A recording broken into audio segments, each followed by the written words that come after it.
It's become something of a cliche, but it's still true. The smartphone market is not only massive, but also fiercely competitive. Many names have risen and fallen over the years, but few have fallen as precipitously as Nokia since 2012. Since 2017, HMD Global has been attempting, with varying degrees of success, to rebuild the brand's reputation. Its efforts, particularly in the last 2 years, have been somewhat lackluster, appearing to lack focus and a discernible vision as the brand has doubled down on low-end devices at the expense of more premium products. The X35G is thus a welcome return to a more ambitious type of phone design from a brand that was once synonymous with quality.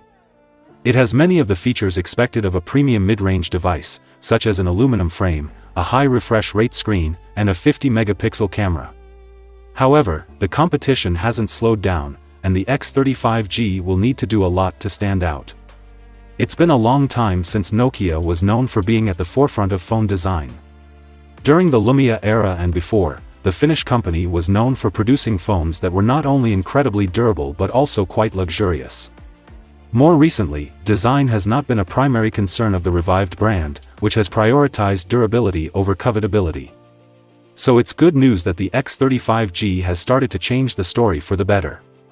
This phone, like the classic Lumia 925, has aluminium side rails and a plastic back that shows off these materials, with the plastic being matte and pleasant to hold and the rails being polished and prominent.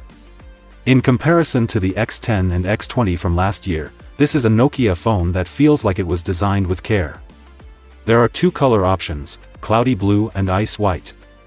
It has heft and presence without being too brick-like at 185 grams, and the 8mm thickness and 6.4-inch screen allow it to be used comfortably one-handed, aided significantly by its nice balance in the hand.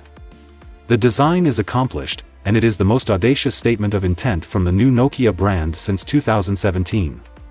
It knows how to do high-end, and I hope to see more in the future.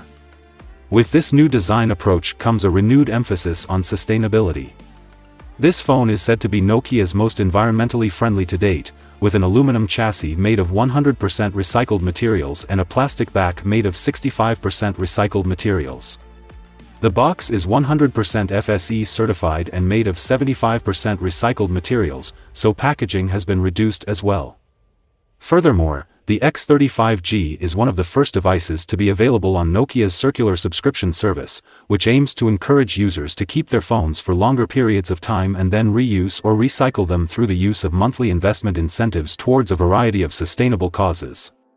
Having said that, the device itself isn't all rainbows and sunshine. My review unit had a serious problem with its charging port, which refused to accept other USB-C cables and only charged with one in particular. This may be a unit-specific issue, but it's troubling nonetheless.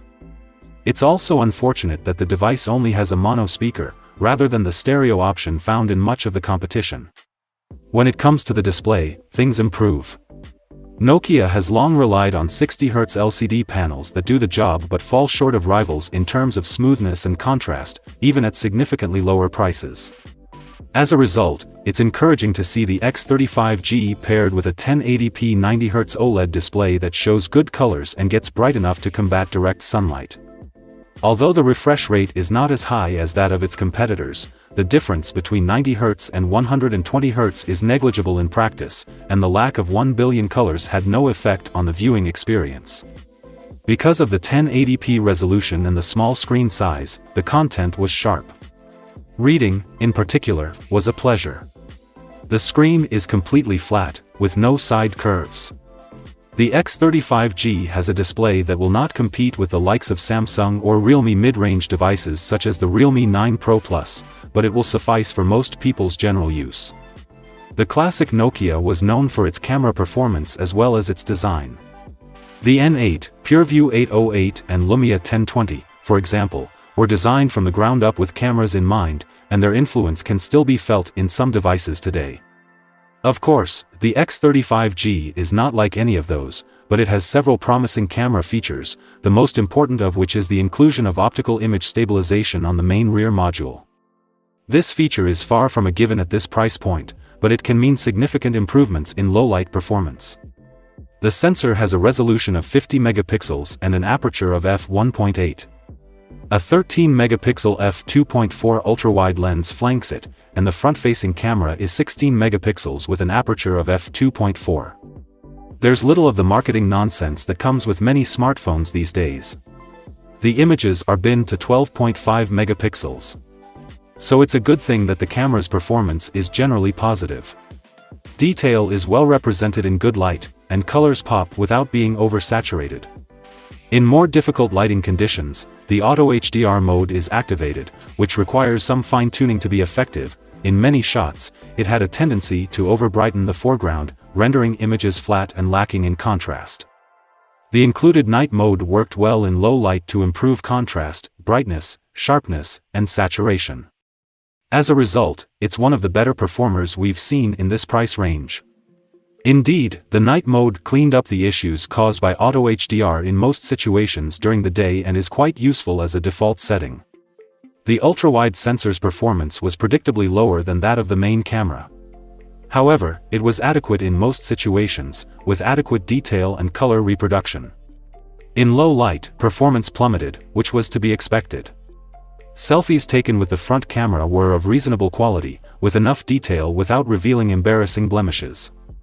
The app itself is designed in the same manner as the Pixel lineup, which means it works quickly, is well organized, and never gets in the way of taking a quick shot. Overall, the X35G does not live up to the illustrious legacy of its predecessors, but it is a competent performer for the price. To achieve the X35G's mid-range price, a few corners had to be cut. The processor was one of those corners. The Snapdragon 695 is a new processor built on a modern 6nm process for mid-range smartphones. The X35G comes standard with 6GB of RAM and 128GB of UFS 2.2 storage. This may appear to be a good thing, but some competitors offer Snapdragon 888 for the same price, a significant step up in terms of power. For the most part, performance is quite good. The Nokia X35G performs admirably in everyday use, as expected. There's little in the Android interface that should cause concern on a modern phone, and that's the case here. When it comes to benchmarks, the picture becomes a little less rosy. With a single-core score of 678 and a multi-core score of 1916 in Geekbench 5, it doesn't stand a chance against the big boys, though synthetic benchmarks aren't always accurate. In practice, the phone handles most apps without issue, with the caveat that gaming is a different story. If you are a typical user, someone who is concerned with the fundamentals like messaging, GPS, and streaming, the Nokia X30 will be a reliable companion. Those who spend a lot of time gaming on their smartphones, on the other hand, will most likely need to look for a more powerful option. PlayerUnknown's Battlegrounds and Genshin Impact, for example, can run and even achieve respectable frame rates here, but with significantly reduced image quality. Since Nokia's heyday, there have been some notable advancements in the smartphone space, not least in battery life. A device might have lasted a day with light to moderate use 10 years ago, but now the picture has improved significantly, with the best devices lasting a second or even third day. So, where does the X35G stand in terms of battery life? With a few minor exceptions, the situation is mostly favorable. The 4200 mAh battery, combined with a small screen and a power-saving processor, allows the X30 to last a full day in most situations. That is, with about an hour of GPS, mixed media used throughout the day, and constant messaging, it was possible to get from 7 AM to 10 PM before completely giving up the ghost.